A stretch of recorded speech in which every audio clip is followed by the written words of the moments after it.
কোথায় যাচ্ছিস? ব্যবসার কাছে, বরিশাল। আমি তো জানতাম তোর বাবার বাসা ঢাকাতে। তুই কোথায় যাচ্ছিস? চাঁদপুর, নানার বাড়ি। তোর নানার বাড়ি তো নওগাঁ। তোর বাবা আবার দ্বিতীয় বিয়ে কবে করলো?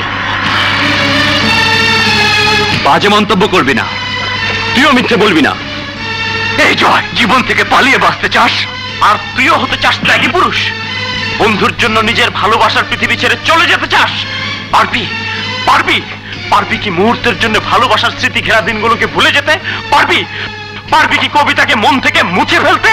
না না না। তাহলে পালিয়ে যাচ্ছিস কেন? জানি না, জানি না। এই, তুই কেন পালিয়ে যাচ্ছিস? হ্যাঁ, বন্ধুর জন্য ভালোবাসা কোরবানি দিয়ে মহান সাজতে চাস? হ্যাঁ, সে সুযোগ আমি তোকে দেব না, কারণ ভালোবাসা কোরবানি করা যায় না।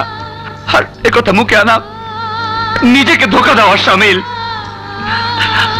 আরে জীবন, তুই কেন নিজেকে ধোঁকা দিতে চাস?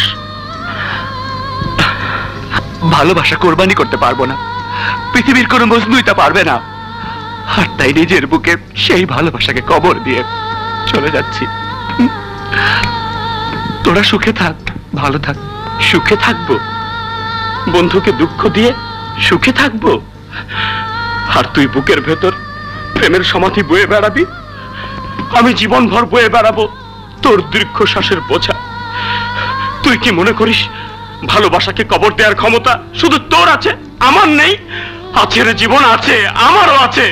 কারণ আমরা দু বন্ধু ভালোবেসেছি শুধু একটি মেয়েকে, শুধু একটি মেয়েকে, যে আমাদের দু বন্ধুর বোবা ভালোবাসার রশি ধরে পুতুলের মতো নাচিয়েছে।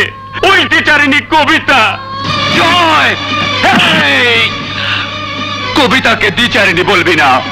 দ্বিচারিণী সে নয় যার প্রেমে পড়ে আমাদের বন্ধুত্বে ফাটল ধরেছে। আমরা দুশ্মনের মতো একে অপরের মুখোমুখি এসে দাঁড়িয়েছি। সে তো শুধু দ্বিচারিণী নয়, সে এক নষ্টা, ভ্রষ্টা চরিত্রের এক খলনায়িকা।